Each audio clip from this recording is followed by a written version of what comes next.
Amém? Vamos lá então, vamos ler a palavra. Eu tinha dito para vocês hoje pela manhã que a gente vai estudar o Salmo, ler um trecho do Salmo 119. O Salmo 119 é o capítulo mais longo da Bíblia. E esse salmo ele foi escrito como uma espécie de homenagem à Bíblia, à palavra de Deus. Então o salmista, muito apaixonado pela palavra de Deus, escreveu esse salmo para homenagear a palavra de Deus. Ele tem várias peculiaridades. Primeiro que ele é muito longo, é um cântico extremamente longo. Eu fico me perguntando, porque se era um cântico, será que as pessoas elas decoravam esse cântico? Às vezes tem uma letra muito longa, essa letra é muito longa, eu não vou conseguir decorar. Pois é, como é que se decorava o Salmo 119? Eu fiquei com essa dúvida, não é? É um salmo muito longo para ser decorado, mas era um cântico para ser cantado lá na reunião, na hora do culto, não é? E o Salmo 119, todos os versículos têm uma menção da palavra de Deus.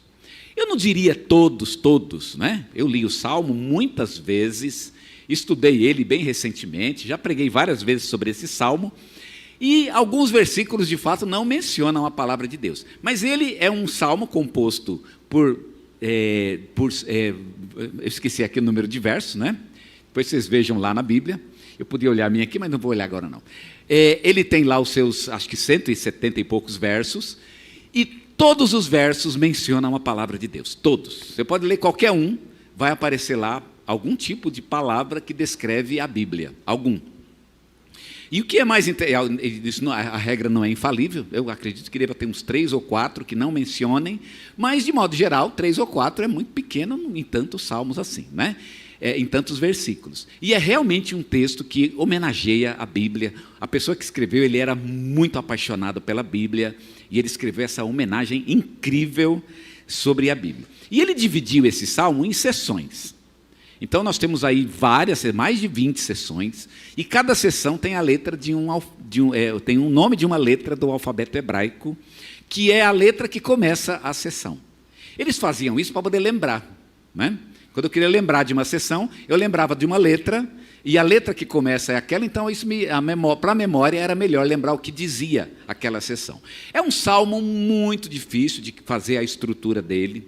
Eu tenho mania de ficar fazendo estrutura do texto bíblico, e eu achei muita dificuldade de fazer isso com o Salmo 119. A impressão que tem é que o salmista ele não tinha um plano, essa é a impressão, né? Ele não tinha um plano geral, mas ele divide em seções, como se fossem estrofes, e cada estrofe, então, ele tem uma ideia que ele quer expressar em cada uma dessas estrofes. Eu quero ler uma delas aqui com vocês, que é uma estrofe chamada Zaine. Zaine é uma letra do alfabeto hebraico, e esse texto ele vai do 49 até o 56. Esse é o texto, portanto, que é a seção que a gente chama de Zaine. E essa seção vai dizer o seguinte, Salmo 119, 49, e a gente vai ler até o 56. Lembra-te da promessa que fizeste ao teu servo, na qual me tens feito esperar. O que me consola na minha angústia é isso, que a tua palavra me vivifica. Os soberbos zombam continuamente de mim, todavia não me afasto da tua lei.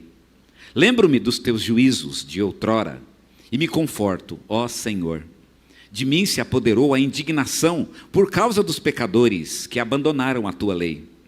Os teus decretos são o motivo dos meus cânticos na casa da minha peregrinação. Lembro-me, Senhor, do teu nome durante a noite e observo a tua lei. Tem-se dado assim comigo, porque guardo os teus preceitos. Quando eu li esse verso, essa estrofe, eu queria entendê-la. E aí eu queria entender o que o salmista está fazendo, o que ele quer dizer com isso.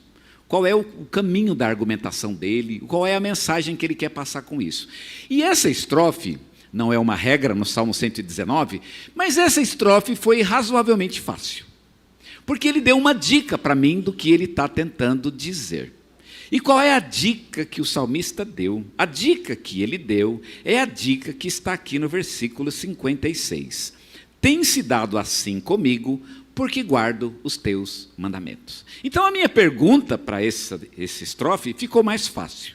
Como ele terminou dizendo que é isso que está acontecendo comigo, então é só perguntar para o salmista o que é que está acontecendo com você. Tá certo? O que está acontecendo com ele? Porque ele deu essa dica. Isso está acontecendo comigo porque eu guardo a tua lei. Então a minha pergunta para a estrofe foi essa. o que está acontecendo com você? E provavelmente foi isso que ele descreveu nos versículos antecedentes. O que está acontecendo com ele? Primeiro, deve estar acontecendo alguma coisa boa. Não é nada ruim, porque ele está dizendo, isso acontece comigo porque eu guardo a tua lei. Ora, se está acontecendo porque ele guarda a lei, não pode ser coisa ruim, só pode ser coisa boa. Então, o que está acontecendo na vida do salmista? O salmista tem algumas dificuldades, algumas lutas, mas coisas boas também acontecem na vida dele. Ele tem uma relação muito firme, muito sólida com Deus. E o que acontece na vida do salmista? Então, eu quero mostrar para vocês o que é que está acontecendo. E eu coloquei duas coisas que eu reparei nessa estrofe que estão acontecendo na vida do salmista. Primeira delas, o salmista, ele está passando por um momento de luta, de aflição, mas ele tem guardado os mandamentos de Deus. Então essa é a primeira questão. Ele está enfrentando uma luta, mas ele está guardando os mandamentos. Então, ele poderia desviar, porque quando você está numa luta, numa dificuldade, numa aflição, você tem uma tentação de se desviar, não é? Ah, eu estou tão aflito que hoje eu não vou na igreja. Isso é muito comum a gente pensar assim, não é? Eu estou tão preocupado que acho que eu não vou na igreja hoje de tanta preocupação, de tanta aflição, de tanta dor, de tanto problema. E aí você começa a afastar-se do Senhor. O salmista ele está dizendo o seguinte, eu continuo firme no teu mandamento, apesar das lutas pelas quais eu tenho passado. Então a minha primeira pergunta para essa estrofe foi, que lutas são essas? O que exatamente você está enfrentando? Quais são as aflições pelas quais você está passando e que desafiam o seu relacionamento com Deus, mas graças a Deus você está continuando firme? Quais são? O salmista dá algumas dicas para a gente. A primeira delas está no versículo 51. Ele diz, os soberbos zombam continuamente de mim, todavia não me afasto da tua lei. Primeira coisa que eu sei que está acontecendo é que os soberbos, eu não sei quem são esses soberbos, mas algumas pessoas estão zombando dele. Estão rindo dele, talvez porque ele está numa situação difícil mesmo, sei lá, ele deve estar endividado, ou ele deve estar doente, ou ele deve estar passando por algum tipo de aflição de relacionamento com alguém, ou alguém está perseguindo ele, não sei, ele tem alguma dificuldade, e isso está sendo motivo de zombaria de alguém, e isso está deixando ele muito triste, muito chateado. É ruim quando as pessoas zombam de alguma coisa, ou quando nós temos um motivo pelo qual as pessoas nos desprezam, e aí aquilo dá uma sensação ruim para a gente. Ninguém gosta dessa sensação. Aqui não é a ideia exatamente de que as pessoas estão fazendo piada com ele, mas fala a verdade, quando as pessoas sabem que você está com alguma dificuldade, alguns talvez vão fazer piada, não é? Ah, você está devendo lá uma grana, lá para o banco, e aí alguém descobriu. E você fica preocupado que alguém vai descobrir isso. Já pensou se o pessoal descobre? Aí, se você sabe que alguém sabe, aí você fica, poxa, essa pessoa, acho que eu devo ser o prato principal lá no jantar, né? Deve estar falando de mim, e deve estar falando mal de mim, inclusive. Porque o pessoal adora esse tipo de coisa, não é? Ninguém gosta de ser alvo desse tipo de comentário, porque é uma forma de zombaria. Isso está deixando o salmista muito, muito chateado. Uma segunda coisa que o deixa chateado é a sua indignação por causa dos pecadores. No verso 53 ele diz, de mim se apoderou a indignação por causa dos pecadores que abandonaram a tua lei. Ele está meio chateado porque ele está vendo muita coisa errada ao redor dele. Ele está vendo corrupção, né? É como se você ligasse a televisão e você visse lá pessoas que não seguem a Deus, que não fazem a vontade de Deus. E você vê nas calçadas, e você fica sabendo de pessoas que não obedecem a Deus. E como a nossa sociedade está indo de mal a pior, isso dá uma certa indignação na gente. A gente fica chateado, fica pensando, alguém tem que levar Jesus, mas realmente dá um sentimento ruim na gente, de que algumas pessoas não busquem a Deus e agora estão fazendo o mal. E estão fazendo aquilo que querem. A gente sempre ouve e fica indignado com esse tipo de caso, né? Essa semana a gente ficou sabendo aí de corrupção aí, né, em alguns estágios aí do nosso sistema de liderança no Brasil. Isso deixa a gente muito indignado. Primeiro porque é uma questão, é o nosso dinheiro, né? Você está pagando imposto e é o seu dinheiro que está indo para o ralo, ou melhor, nem para o ralo, ele está indo para o bolso de outros. Mas a gente fica indignado de ver como o nosso país precisa precisa desse dinheiro, e isso dá uma indignação na gente. É isso que o salmista tem. Ele tem uma indignação de ver as coisas erradas. E se ele é um líder da nação, uma pessoa que tem uma posição elevada, você pode imaginar que ele está numa posição privilegiada para ver essas coisas e saber do que está errado em sua própria nação. Ele está indignado, e isso também está deixando ele muito chateado. No versículo 50, o salmista nos fala sobre um tipo de angústia. O que me consola na minha angústia? Na minha angústia. E o que é que me consola? Ele diz, o que me consola na minha angústia é isto, que a tua palavra me vivifica. Quando ele está triste, chateado, às vezes eu fico pensando que os salmistas, e tem muitos salmos de angústia, na verdade os salmos foram escritos para falar dessa angústia. Os salmos não são hinos de louvor, né? Eu já falei isso para vocês, o tema do louvor não é um tema de salmos. Os salmos são muito mais, os temas são muito mais de conflitos, pessoas falando de suas próprias mágoas, de suas aflições. Quase todos os salmos são assim. Na categoria de salmo de louvor, louvor puro, sabe o louvor puro, bruto, sem nenhum tipo de reclamação humana, só existem 5 salmos nessa categoria, que são o que a gente chamaria de salmos de louvor. Todos os restantes têm algum tipo de conflito, uma dor, uma dificuldade, é alguém reclamando com Deus por algum motivo, e o salmista aqui também tem um motivo de reclamação. Ele tem uma angústia. Que angústia é essa? Eu fico pensando que talvez muitos salmistas fossem até depressivos, inclusive. Isso às vezes me vem na mente, não é? Porque eles falam tanto de suas mágoas, das dores que eles têm à noite, não é? Aquilo que realmente deixa eles tristes, chateados. Talvez alguns deles tivessem até esse tipo de tendência, esse tipo de expressão emocional, mas não importa aqui o tipo de angústia e o que provoca angústia. É angústia, de fato, ele vive uma angústia.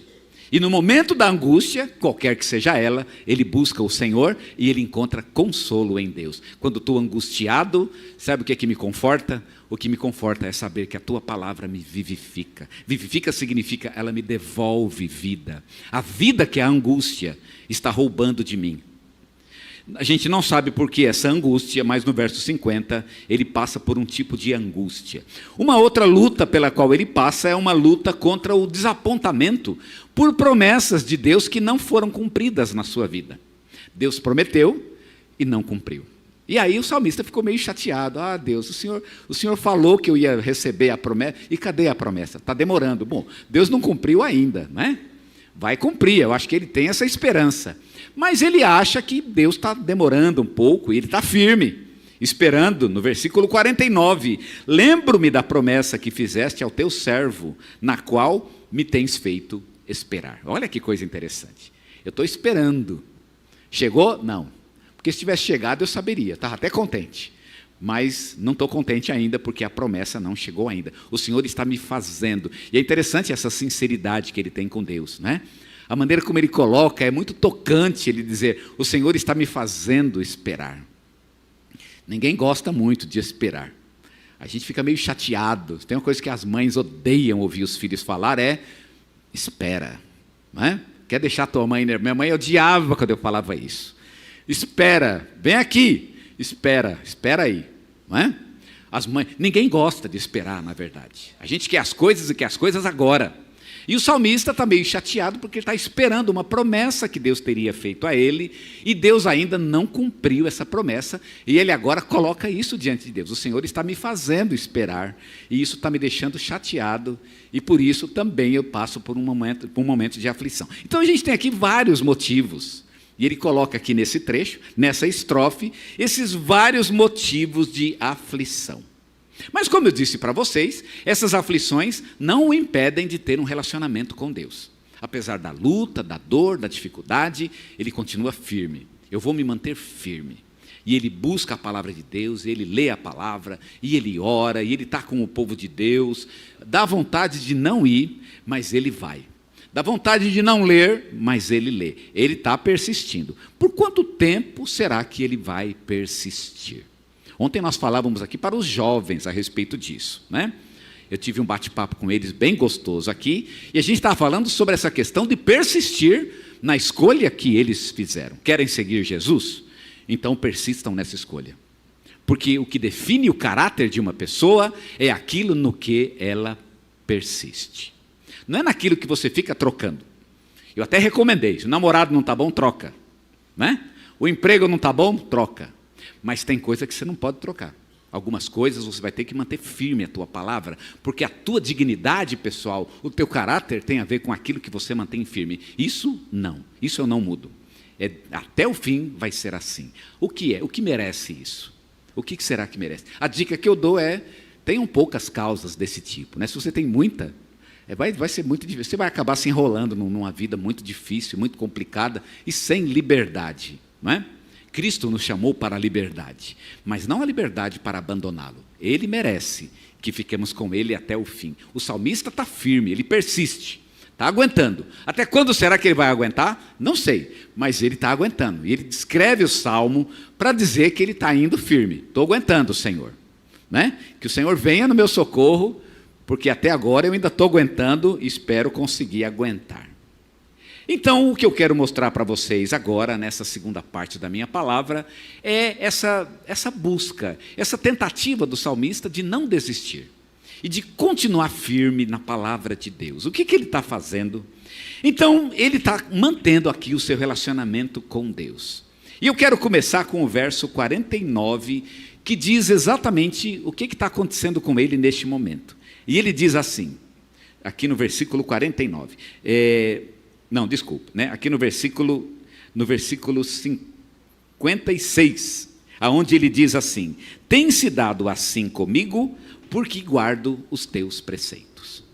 Então ele está dizendo assim: Senhor, está difícil, tenho luta, tenho dificuldade, mas eu estou aguentando, porque eu guardo os teus preceitos. Olha o segredo dele, ele está guardando os preceitos. Eu continuo firme, a palavra me diz o que fazer e eu estou fazendo. Eu lendo o texto do salmista, eu comecei a me perguntar se talvez o segredo de nossa vida não seja exatamente esse. Buscar os preceitos do Senhor, guardar os mandamentos de Deus. Talvez seja exatamente isso, talvez o que falte na sua própria vida. Eu, quando era jovem, eu sempre achava difícil o meu relacionamento com Deus. Eu estava em tudo que era reunião de avivamento. E eu ia na frente muito rápido, muito comumente. Né? Se eu tinha não na minha igreja, porque eu tinha vergonha da minha igreja. Não é? Mas numa outra, eu vivia em outra igreja. Eu e a turma da minha época, né? Em parte porque a gente ia atrás das meninas, eu confesso. Mas em parte também porque a gente ia buscar o Senhor. Isso é verdade mesmo, e eu ia mesmo. E a verdade é que quando chegava lá e eu queria realmente que o Senhor falasse comigo, e o pastor fazia o apelo, eu sempre estava, quando ia uma turma, eu estava lá no meio. E aí eu avivava, e vamos que vamos, né? Mas faltava algo, e eu sempre perguntava para Deus: Deus, por que é tão difícil ter um relacionamento contigo? Por que é tão difícil ouvir a tua voz? Até o dia que eu encontrei a palavra de Deus. E eu descobri que para ouvir a voz de Deus, você só precisa ler a palavra. A palavra é a voz de Deus. É estranho que algumas pessoas digam que não ouvem Deus falando na Bíblia, porque na Bíblia Deus fala o tempo todo. Eu já contei aqui para vocês, e vou repetir, que se nós pudéssemos resumir a Bíblia em 2 palavras, resumindo numa só, eu acho que fica difícil. Mas 2 já dá, porque dá pelo menos um verbo, né? um sujeito e um predicado. 2 palavras para resumir a Bíblia: Deus fala. Talvez isso resumiria toda a Bíblia. Deus fala. Ele fala o tempo todo. Como é que ele fica quieto? Como é que ele pode ficar quieto na vida de alguém? Eu não escuto Deus na palavra. Como? Na palavra ele fala o tempo todo. Deus, ele é um falador. E isso é um fato da Bíblia. É de fato a revelação de Deus, ela é a base da nossa fé. Então, Deus fala com este homem. Deus tem conversado com ele, tem tido um relacionamento com ele, e isso tem acontecido através do seu relacionamento com a palavra. É assim comigo, ele diz, porque eu guardo os teus preceitos. Eu tenho tido uma experiência com Deus baseada na palavra dele. Baseada na palavra dele. Então eu quero mostrar para vocês como tem sido essa experiência de andar com Deus na sua palavra. Primeira coisa que o salmista compartilha conosco, isso tem acontecido na palavra de Deus. Primeiro, ele tem encontrado consolo para a sua angústia. No verso 50, ele disse: o que me consola na minha angústia é isso, que a tua palavra me vivifica. É interessante que Deus não está removendo os problemas, não é? O que está causando angústia nele? O que quer que seja, continua causando angústia, e Deus não está tirando ele. Ele continua na angústia, mesmo no relacionamento com Deus. Mas mesmo na angústia ele diz, eu encontro consolo na tua palavra. É como se Deus não livrasse Daniel da cova, mas ele está na cova com Daniel. É mais ou menos aqui a ideia. Ele está no poço da angústia.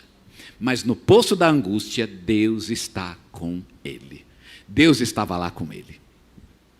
Quando eu olho para trás, eu penso na minha vida, eu acho que os momentos que eu estive mais próximos de Deus foram os meus momentos de maior angústia. Me lembro de chorar à noite, angustiado, perturbado por problemas e dificuldades que a vida colocou, e eu me lembro claramente de que Deus estava comigo. É isso que o salmista está vivendo. Deus está comigo na minha angústia. E o que me consola é isso: a tua palavra me vivifica. A palavra de Deus na mente do salmista é a sua válvula de escape. No verso 52 ele vai dizer que o consolo vem daquilo que Deus tinha feito no passado. Porque ele diz assim, lembro-me dos teus juízos de outrora e me conforto. Quer dizer, o que são os juízos de outrora? O que Deus fez no passado. E provavelmente ele está se referindo aqui aos textos históricos que ele lê. Eu leio Êxodo, eu leio Levítico, Deuteronômio, eu leio o livro de Ruth, eu leio, não sei quais são os livros que ele tem disponível, com certeza não são todos os que temos hoje, mas ele tem livros disponíveis, e quando ele vê o que Deus fez no passado, ele encontra consolo. Eu me conforto com aquelas histórias, porque eu sei que Deus pode fazer o mesmo comigo. Eu começo a aprender a maneira como Deus age, pela maneira como Deus agiu. E a maneira como Ele agiu no passado é o parâmetro e o padrão para aquilo que Ele pode fazer na minha vida hoje. Ele encontra aqui um certo consenso na maneira como Deus age, na ação de Deus, baseado naquilo que Deus já fez, e ele aplica então para a sua própria vida. Eu encontro consolo na palavra de Deus, quando vejo a maneira como Deus agiu no passado, na história de Israel. Então a primeira coisa que a palavra de Deus faz, a palavra de Deus dá conforto para ele, dá consolo. Está chorando, está com dificuldade, ele podia procurar um psicólogo, podia procurar um conselheiro, até um pastor, mas ele vai procurar a palavra de Deus, e sabe, ele encontra conforto na palavra de Deus. Meu irmão, a palavra de Deus é conforto. Está doendo, está difícil, é isso que a palavra de Deus faz, ela conforta. Você tem que ler a palavra, mas você tem que ter um relacionamento com ela. Você não pode ler a palavra de Deus na caixinha da promessa. Eu estou montando minha própria caixinha de promessa, porque eu fico anotando e colocando na carteira ou no celular os versículos, que eu gosto que eu quero manter na mente. E aí eu vou acumulando, e está me acumulando lá alguns, a minha própria caixinha de promessa. Eu fiz lá, eu tenho uma dificuldade danada com o quadriculado, porque eu sou perfeccionista, Eu quero que todos tenham o mesmo quadriculado, e eu estou muito incomodado que alguns tenham um quadriculado diferente, porque eu fui cortar, e no corte ficou diferente, mas está lá a minha caixinha de promessas. Mas sabe, eu não posso ser um crente de caixinha de promessa, porque tem crente que a única coisa que ele lê da Bíblia é a caixinha de promessa. Ele pega lá aquele versículo, e às vezes ele não pega, ele lê na Bíblia. Vamos ver qual é o versículo de hoje. Aí você leu e está bom. Não está bom não. Leia mais, busque mais, tenha um caderno do lado, não é? O que Deus está dizendo? Gente, tem tanta coisa linda. Cada versículo, se você ler com atenção, e se você ler sob a direção do Espírito Santo, ele tem uma mensagem nova para você. E o Espírito Santo vai te falando, e ele vai te confortando. Pouca coisa é tão incrível na nossa vida, e pode nos dar tanto conforto quanto a palavra de Deus. A palavra de Deus é conforto. Tem muita coisa que ajuda na aflição, Fazer exercício é bom. Fazer exercício é muito legal. Tá com dificuldade, está triste, vai caminhar, vai correr. Quando você corre, o corpo ele gera dopamina, muito legal. Mas a dopamina ela tem efeito parcial. E outra, a dopamina só dura algum tempo. A palavra de Deus não, ela permanece para sempre. Busque a palavra, mas busca com Deus, busca com o Espírito Santo. A palavra é o nosso conforto. Essa é a nossa segurança, esse é o nosso conforto neste mundo. Segunda coisa que a palavra de Deus faz para o salmista, nesse tempo de aflição, é que a palavra de Deus dá a ele perseverança. Olha o versículo 51, os soberbos zombam continuamente de mim, todavia não me afasto da tua palavra. E eu acho interessante a ideia que ele diz que os soberbos zombam continuamente, eles não param. Então eu não posso parar de ler a tua palavra. Eu tenho que ficar firme nela. Ele está perseverante na palavra. A palavra exige perseverança. Hoje pela manhã nós aprendemos um conceito importante sobre a palavra de Deus. Também do Salmo 119, que ela é uma vereda. E lembra disso, gente, vocês têm que entender o que isso significa, pelo amor de Deus. A palavra de Deus é uma vereda. Ela é, sabe o que significa ser uma vereda? Significa que você tem que se aventurar por um caminho desconhecido. Ah, mas eu li a palavra e não entendi. Você não entendeu porque é uma vereda. E a vereda você tem que caminhar por ela. Uma vereda você não pode entrar e desistir. Ah, eu vou voltar porque esse caminho está muito apertado. Você não pode fazer, você tem que insistir, tem que continuar.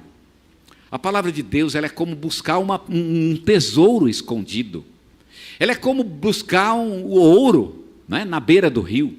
Você tem que cavar e você tem que insistir e você tem que lutar. Muitas vezes é luta. Eu tenho aprendido a gostar da luta com a palavra de Deus. E textos que eu não entendo, esses têm um sabor especial para mim. E eu vou resolver esses textos na oração. Eu li, não entendi, reli, não entendi, e aí isso começa a ser um problema para mim. Deus precisa falar comigo. E quando eu não entendo, eu estou começando a entender que Deus tem algo muito especial para me falar, especialmente naquele texto. E aí eu começo minha batalha de oração. Deus, eu preciso entender isso, me ajuda a entender. E eu estou andando na calçada e pedindo, Deus, o que significa isso? Por que o Senhor falou isso? Por que é isso? E como é gostoso, não é? A gente ter essa relação com Deus em sua própria palavra. Essa semana eu tive uma dificuldade enorme com Tiago, capítulo 1. Ontem eu falei sobre Tiago, capítulo 1, mas não contei para os jovens que eu realmente estava tendo muita dificuldade com esse texto. Porque ele fala que a perseverança é o fim da jornada. Você vai ficar firme, você vai ganhar a perseverança. E depois ele fala que a perseverança é o começo da jornada. Eu tenho que buscar com perseverança. Eu fiquei, mas peraí, eu tenho que perseverar para começar? Ou a perseverança é o prêmio que eu vou ganhar no fim? E aí eu fiquei, pode parecer bobeira, mas eu estava estudando o texto e isso era muito importante para mim. Também fiquei impressionado com Tiago, capítulo 1, versículo 12. Aquele que persevera, aquele que passa por provação, é um bem-aventurado. Porque uma vez que ele for provado, ele vai ganhar a coroa da vida. Eu fiquei preocupado, eu contei para os jovens isso ontem. Gente, eu fiquei preocupado com esse negócio. Quer dizer, eu sou provado, e aí eu sou aprovado, certo? Porque se você é aprovado, você tem que ser aprovado. Concorda comigo ou não? Você não pode repetir no teste, você não pode ficar abaixo da média. Então eu tenho que ser aprovado, e uma vez aprovado, eu vou ganhar a coroa da vida. E se eu não for aprovado? Porque tem tanto teste na minha vida que eu falho, não é? Deus, pelo amor de Deus, o que está escrito aqui? Não é? Quer dizer que eu tenho que passar no teste? Sabe aquele teste que você não consegue passar de jeito nenhum? Deus, pelo amor de Deus, se eu entrar nesse teste eu não vou passar, é melhor não entrar por esse caminho. Não é isso? Pois o texto fala, bem-aventurado quando você é aprovado, porque quando você é aprovado você vai ser aprovado. E quando você é aprovado, você ganha a coroa da vida. Quer dizer que se não é aprovado, não ganha a coroa? É isso que eu estou entendendo? Leia lá e depois você me fala como é. Mas é uma luta que eu estou tendo com Deus, é a minha batalha. Quer dizer que eu preciso ser aprovado. E por isso, né, eu preciso insistir um pouco mais. Espera aí, não, essa luta vai mais longe. O salmista está exatamente assim. Ele está numa luta que vai mais longe. Não é agora, não é hoje, não é essa semana. Isso vai durar um pouco mais. E eu preciso permanecer firme na palavra. É isso que ele está pensando. Ele persevera, ele permanece firme, refletindo sobre a lei de Deus. Ele diz, eu não me afasto da tua lei. Em terceiro lugar, nós temos aqui o cântico na peregrinação do salmista. Ele está peregrinando, mas ele canta. Olha o versículo 54, o que diz, os teus decretos são o motivo dos meus cânticos na casa da minha peregrinação. Eu sou um peregrino. O que é um peregrino? Peregrino é aquele que não tem casa, ele está caminhando. É ruim caminhar, né? O peregrino é uma imagem ruim, é uma imagem desagradável. É aquele que perdeu aquilo que tinha e agora não tem nada. Ele está andando a esmo, ele está indo para o nada e ele está triste, ele está angustiado, ele peregrina. É como mais ou menos um sem-teto. Um sem-teto. Ainda tem o sem-teto que fica num lugar. Nós temos aqui em Suzano, como em todo lugar, pessoas que não têm casa e que fazem residência naquele lugar, numa praça. E daí eles conseguem, eles criam talvez um sistema de vida que vive daqueles recursos daquele lugar. Mas e o peregrino? Sabe aquele que quando você está andando numa estrada, você vê aquele homem andando num encostamento e você vê nitidamente que é uma pessoa que não tem onde ficar? Que situação difícil você andar numa estrada. Ele é um peregrino, pior até do que ser um sem-teto em um lugar fixo. O salmista é um peregrino. Eu sou um peregrino. E olha que a palavra que ele diz, olha que coisa incrível. Os teus decretos são o motivo do meu cântico na casa da minha peregrinação. Enquanto eu caminho, eu vou cantando. O motivo dos meus cânticos. Gente, isso é incrível. Porque enquanto outros acham motivo para chorar e está triste, porque realmente é difícil, porque perdeu, porque não tem nada. Eu sou um peregrino neste mundo, num mundo de dor, de aflição, de luta. Ele encontra motivo para cantar. Mas sabe onde? Na palavra de Deus. A palavra me dá motivos para cantar. Isso realmente é incrível na vida deste homem de Deus. Ele acha motivo para louvar a Deus. É um motivo de alegria, de fato, para ele. Que ele tenha a palavra em sua vida e é o que lhe dá forças para cantar. O salmista encontra força emocional para isso. Quando você está triste é muito difícil cantar, muito difícil, mas você pode cantar a palavra de Deus. Está triste? Leia um salmo. Você vai ver homens cantando a palavra de Deus. Eu acabei de falar para vocês que os salmos, o tema dos salmos não é o louvor, não é? É o louvor no sentido que tudo que a Bíblia diz é louvor. Mas não que os salmistas estejam realmente fazendo cânticos de louvor. Eu disse para vocês que só existem 5 cânticos de louvor que são louvores puros, né?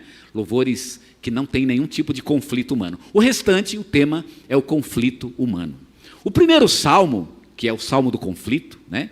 Ele é o chamado salmo fundamental. Os judeus o chamavam de salmo fundamental. E ele é o salmo que ilustra todos os salmos, que mostra exatamente esse conflito que nós temos, o conflito entre o bem e o mal, entre andar na roda dos escarnecedores ou então na congregação dos justos, o conflito entre ser uma árvore junto ao ribeiro de águas ou então ser um ímpio, aquele que há de prestar contas pelos seus maus atos a Deus. É um conflito que está no coração de todos nós, que todos nós enfrentamos. Esses são os conflitos dos salmos e o salmista também vive esses conflitos. E ele percebe então que nesta peregrinação, nessa tristeza que ele tem, que ele enfrenta na vida, a palavra de Deus lhe dá força e lhe dá alento. E por fim, a última coisa que eu quero destacar é que o salmista, no meio das suas aflições, ele encontra no seu próprio pensamento, a respeito da lei, a própria presença de Deus. Olha o versículo 55. Lembro-me, Senhor, do teu nome durante a noite e observo a tua lei. Não é lindo isso? Eu me lembro do teu nome. Que coisa incrível. Eu me lembro do teu nome. Eu me lembro de Deus. E aqui a ideia é que ele se lembra de Deus à noite. Lembro-me do nome do Senhor durante a noite. Por que à noite? Primeiro porque à noite todo problema é maior. Toda dificuldade é mais difícil. Toda dor é mais dolorida à noite. Mas é à noite que ele se lembra de Deus. E quando ele se lembra de Deus, então ele encontra conforto na própria presença de Deus. A palavra de Deus traz Deus para ele. E aí ele se lembra do nome de Deus. Isso tem um significado na vida dele. Quando ele se lembra de Deus, ele lembra que tem um relacionamento com esse Deus. E essa busca de Deus, esse alento que ele encontra em Deus, o fortalece para enfrentar as lutas e as dificuldades que ele tem enfrentado. Quando tudo se cala, porque a noite é o momento do silêncio. E chega um momento na vida da gente que tudo se cala e você não tem mais vozes na sua vida. No momento da escuridão, porque a noite é o momento da escuridão. Quando tudo é escuro e você não enxerga muito longe, e você começa a ficar com medo do próximo passo, é nesses momentos de silêncio e escuridão que a palavra de Deus vem à tona na vida do salmista. E aí parece que a ideia é que ele está deitado na cama e ele começa a lembrar, né? Ele começa a lembrar aquilo que ele leu. Espera aí, o que foi que eu li mesmo? E aí aquilo traz para ele, sabe? Não apenas uma lembrança de um texto, mas ele se lembra do próprio Deus. Eu me lembro do teu nome. O nome na Bíblia, ele significa exatamente a pessoa. Invocar o nome de Deus é invocar o próprio Deus. O próprio Deus vem a ele e o conforta. Por quê? Porque ele está cheio da palavra de Deus. A palavra de Deus o leva a Deus, o encaminha a Deus. E a palavra de Deus traz Deus para que esteja com ele. Você quer encontrar Deus? Você quer ter o nome de Deus em sua vida e viver este nome, um relacionamento com a pessoa de Deus? Então eu vou te dar uma dica: busque o texto da palavra de Deus. Relacione-se com um texto.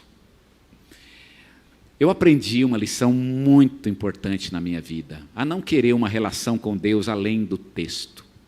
Eu só tenho um texto. Isso parece estranho, né, dizer isso, uma relação com um texto. Mas não é um texto qualquer, a palavra de Deus é viva e eficaz. Então aquele texto, na verdade, tem por trás de si o próprio Espírito Santo que fala conosco. Então, se você tiver um relacionamento com essa palavra, se você buscar essa palavra, se você andar nessa palavra, essa palavra vai fazer diferença na tua vida. A palavra de Deus é o nosso alento. A qualidade de vida espiritual que você terá vai depender do esforço que você se empenha para compreender a palavra de Deus e do tempo que você gasta com a palavra de Deus. É daí que você vai saber se a sua vida vai ser mais vitoriosa ou não, se vai ter mais proximidade com Deus ou não, porque eu vou dizer uma coisa: Deus nunca vai dizer nada a você que Ele não tenha dito na sua palavra, nunca. Quer ouvir Deus? Ouve a palavra. Quer ouvir o Espírito Santo? Leia a palavra, medite nela. Se a palavra de Deus está em você, então realmente Deus há de fazer sentido na sua vida. Deguste essa palavra, rumine a palavra meditar, no hebraico é a palavra ruminar. Ruminar é aquilo que a vaca fica fazendo no pasto, já viu? Ela fica mastigando, já reparou isso? Que a vaca fica mastigando? Quando não tem nada, né? Ela fica mastigando o tempo todo, porque ela come grama e a grama fica guardada no estômago dela. A grama não é digerida, mas ela volta à tona, volta para a boca da vaca. E ela fica ruminando, ela é um ruminante. Assim é a palavra, nós colocamos ela na mente e ela entra na nossa mente, ela entra no nosso coração. Mas aí chega um momento em que ela volta, e ela volta para a gente ruminar ela. Espera aí, deixa eu ler de novo, o que é que está escrito aqui? Deixa eu ler novamente o que ele disse. E ele disse: os teus decretos são o meu cântico na casa da minha peregrinação. Lembro-me, Senhor, do teu nome durante a noite e observo a tua lei. Meu irmão, chega um momento que isso vai fazer sentido na tua vida. Na escuridão dos teus dias, isso vem à tona em algum momento. Um dia você vai lembrar desse texto. Espera aí, como é que diz mesmo? Naquele momento, você está chorando, você está em aflição e de repente, espera aí, tem um versículo que diz: Senhor, eu me lembro do teu nome.